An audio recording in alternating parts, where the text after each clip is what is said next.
here is the question from the unit coordination complex, and the question is divided into three subparts. The first question or first subpart is write down the IPC name of this complex. Complex is given to us, we have to just write down its coordination और IPC name for this. अब तक इतने सारे videos आपने देखे हैं. I hope you can write the name along with me. आप भी लिखिए और लेट्स चेक कि whether you are writing correctly और नॉट. सो यहाँ पे जो फर्स्ट ए पार्ट है उसमें हमारे पास जो कॉम्प्लेक्स है that is of a chromium का है और EN. What is EN? That is ethane 1,2-डायमाइन. और साथ में क्लोराइड के 3 जो एटम्स हैं, क्लोराइड है working as a counter ion. IUPAC name इसका लिखना है. अगर हमारा जो लीगेंट है उसमें न्यूमेरिकल्स आते हैं तो वी आर राइटिंग बिस ट्रिस टेट्राकिस फॉर दैट. यहाँ पे कोऑर्डिनेशन नंबर जो है दैट इज टोटल 6 है and 3 molecules of ethane 1,2-diamine जिसमें कि digits आ रहे हैं. तो we will write like that tris, हाँ tris और ब्रैकेट में we will write ethane. E नहीं लिखेंगे, ethane 1 2 दो बार आ गया, ethane 1,2 डायमाइन. ये M एक ही आएगा, ब्रैकेट आप क्लोज कर देंगे. इथेन 1,2-डायमाइन एंड क्रोमियम है ये क्रोमियम. पैरेंथेसिस में हम रोमन में उसका ऑक्सीडेशन नंबर लिखेंगे. बाहर काउंटर आयन में कितने भी नंबर हो we will just write down the name of the counter ion, not the number. So what we will write here? Chloride. और ये जो पैरेंथेसिस में हमने उसका ऑक्सीडेशन नंबर लिखना है, किस तरह से फाइंड आउट करेंगे? लेट अज्यूम क्रोमियम का X है, इथेन 1,2-डायमाइन का 0 चार्ज होता है, प्लस -1 क्लोरीन पे है. टोटल 3 एटम्स है इक्वल टू 0, ओवरऑल चार्ज 0 है, विच शोज दैट ये 0 हो जाएगा. X equal to +3. तो ये +3 ऑक्सीडेशन स्टेट पे अवेलेबल है. तो इस तरह से हम पैरेंथेसिस में इसका ऑक्सीडेशन नंबर लिख देंगे. ये कैसे आया? आई होप यू अंडरस्टैंड. ये बेटा 0 हो गया, ये X है और 3 into -1 -3 when it will goes that side it will become a plus. और ये थोड़ा सा जो इक्वल का साइन है इसे इस तरह से लिख लो, +3 हो जाएगा. ये हमने लिख दिया. B part, but still if you have any doubt just give me a comment in my comment box. Then write the formula for potassium trioxylatochromate. So that is potassium trioxylatochromate. And oxidation number is given here 3. ये हमें नाम दिया है, आपने इस तरह से अब कॉम्प्लेक्स को लिखना है. राइट, इसका फॉर्मूला लिखना है. पोटेशियम के लिए हम K लिखेंगे, ब्रैकेट स्टार्ट करिए. ट्राईऑक्सिलेटो मीन्स C2O4 कितने बार लिखना है? ट्राई 3 बार. किसका कोऑर्डिनेशन कॉम्प्लेक्स है? क्रोमियम का Cr. और कुछ लिखा नहीं है, ब्रैकेट को बंद कर दीजिए. ऑक्सलेट के ऊपर -2 का चार्ज होता है. अगर -2 है, मैं -2 को मल्टीप्लाई कर दूंगी 3 से, ओवरऑल चार्ज 0 है. और ये तो X है, पोटेशियम की जो चार्ज होता है वो +1 होता है. ये 6 हो जाएगा.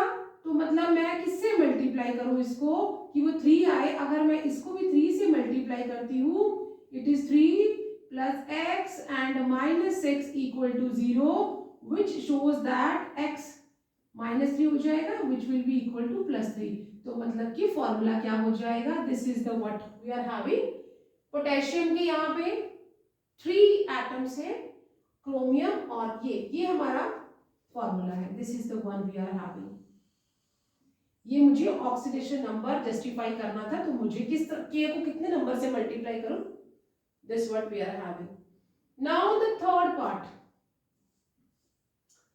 थर्ड पार्ट है C part, that is the molecular shape of. हमें कोऑर्डिनेशन कॉम्प्लेक्स दिया है, दैट इज टेट्रा कार्बोनिल निकल है, और दूसरा जो है दैट इज टेट्रा यहाँ पे साइनिडो, और क्योंकि नेगेटिव लिगेंड है तो निकलेट. और इन दोनों में से molecular shape is not same. दोनों में कोऑर्डिनेशन नंबर 4 है. निकल के दो कोऑर्डिनेशन कॉम्प्लेक्सेस हैं, दोनों में कोऑर्डिनेशन नंबर भी 4 है, but they are not having the same geometry or shape. Why like that? So we have to be give the explanation for this. Is not same. Okay, so let you can just take a screenshot of it because ये थोड़ा जो C part है थोड़ा सा lengthy हो जाएगा. Okay, so let's see. दोनों complex निकल के हैं. C part में one we are having निकल कार्बोनिल का कंपाउंड है ये वाला. निकल में कार्बोनिल लगा हुआ है. कोऑर्डिनेशन नंबर होता है कितने लिगेंड्स लगे हैं, 4 लिगेंड्स लगे हैं. तो ये भी हमारा कैसा है, कोऑर्डिनेशन नंबर यहाँ पर भी क्या है, 4 है. दूसरा कॉम्प्लेक्स क्या है, हम साइड बाय साइड करेंगे तो समझ में आ जाएगा. दूसरा क्या है, निकल है, और वहां पे जो कोऑर्डिनेशन नंबर 4 ही है, ओवरऑल चार्ज -2 है. कोऑर्डिनेशन नंबर बेटा यहाँ पर भी क्या है, 4 है. कितने लिगेंड लगे, 4.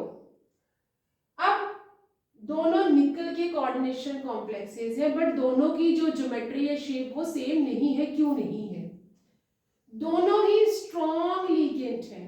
तो अगर मैं यहां देखूं, as we know that carbonyl जो होता है उसका जो चार्ज होता है दैट इज 0 चार्ज है. ये क्या लिखा है मैंने, दिस इज द 0 चार्ज. तो अगर 0 है तो यहाँ पे निकल x प्लस 0, ओवरऑल चार्ज 0 है. निकल कौन सी ऑक्सीडेशन स्टेज पे अवेलेबल है, 0 ऑक्सीडेशन स्टेज पे अवेलेबल है. निकल का एटॉमिक नंबर कितना होता है, 28. इलेक्ट्रॉनिक कन्फिगरेशन क्या हो जाएगी, आर्गन 4s2 3d8. इसको अगर मैं पिक्टोरियल रिप्रेजेंट कर लूं, क्योंकि 0 ऑक्सीडेशन स्टेज पे है वो, तो 1 2 3 4 5, और ये हो गया 4s. और अगर 4 है तो हम 4p भी बना लेते हैं. According to Aufbau and Hunt's rule, we have to fill the first single electrons and then do the pairing. और 4s में तो हमारे पास ये 3d है, ये 4s है, और ये मैंने 4p ले लिया. जो कार्बोनिल है, it is a strong field ligand. What it will do? It will, because there is a less energy difference, तो ये यहाँ चले जाएंगे. And what we will have now? 1 2 3 4 5. तो यहाँ पे हमने पहले सिंगल फिल कर लेने थे. जब कार्बोनिल आया तो उसने उन सभी को पेयरिंग कर दिया, और ये 4s के जो है वो यहाँ आ गए. और now we are having 4s empty and 4p. और कितने हमारे लिगेंड है, 4 है. They will now come in 4s and 4p में आ जाएंगे. तो एक s यूज किया और 3 p यूज किए. क्या हो गया, sp3 हाइब्रिडाइजेशन है. तो शेप कैसी है, दिस इज टेट्राहेड्रल. शेप कैसी हो गई, टेट्राहेड्रल. क्या कोई भी आपको अनपेयर इलेक्ट्रॉन नजर आ रहा है, नहीं ना. तो this is the diamagnetic as well. ये कॉम्प्लेक्स कैसा है, डायमैग्नेटिक, और टेट्राहेड्रल है, sp3 हाइब्रिडाइजेशन है. Let's see the other complex of the nickel. यहाँ पे जो कोऑर्डिनेशन नंबर 4 है, x इसका हमें कोऑर्डिनेशन नंबर निकालना है। साइनाइड के ऊपर -1 का चार्ज होता है। टोटल यहाँ पे उसके 4 मॉलिक्यूल्स हैं। ओवरऑल चार्ज -2 है। x इक्वल टू दैट वहां जाके प्लस हो जाएगा और ये आ जाएगा आपका +2 पे अवेलेबल है। तो निकल की जो ऑक्सीडेशन स्टेट है, निकल is available at the +2 oxidation state. Electronic configuration क्या हो जाएगी इसकी अभी? आर्गन, क्योंकि ग्राउंड स्टेट पे तो मैंने लिखी हुई है। अब इसमें क्या हो जाएगी? That is 4s0 3d8। अभी हम इसको पिक्टोरियल रिप्रेजेंटेशन यहाँ पे ऑर्बिटल फिलिंग दे देते हैं। That is 1 2 3 4 5 and 4s empty है और हम 4p भी ले लेते हैं। दिस इज 3d, ये 4s है और ये 4p है। सेम हम फर्स्ट सिंगल फिल करेंगे and then we will do the pairing. As cyanide क्या है? Is a strong field ligand. What it is? Strong field ligand. ये आप यहां पर भी लिख सकती हैं, ये यहां पर भी लिख लो। That is carbonate is strong ligand, ये स्ट्रॉन्ग लीगेंड है तो उसने भी पेयरिंग कर दी। देन ये यहां पे पेयर हो जाएगा। Now what we will have? 1 2 3 4 5। So we are having, first हम तरह सिंगल फिल करेंगे और वो जो इलेक्ट्रॉन यहाँ पे आ गया है। नाउ हमारे पास 3d में भी एक सब ऑर्बिटल वैकेंट है। 4s तो पहले ही खाली था और 4p। कितने लिगेंड आने वाले? 4। तो एक यहाँ आ जाएगा लोन पेयर, दूसरा यहाँ आ जाएगा, तीसरा यहाँ आ जाएगा and fourth one will hear. कौन सा सब ऑर्बिटल यूज किया उसने? एक d, एक s और p के 2। तो यहाँ पे हाइब्रिडाइजेशन क्या हो गई? What is the hybridization here बेटा? Hybridization that is dsp2। Unpaired electron कोई नजर आ रहा है? नहीं ना, तो ये भी कैसा है? डायमैग्नेटिक। ये पूछा नहीं है, I am just telling about it. और अगर हाइब्रिडाइजेशन dsp2 है तो ये क्या है?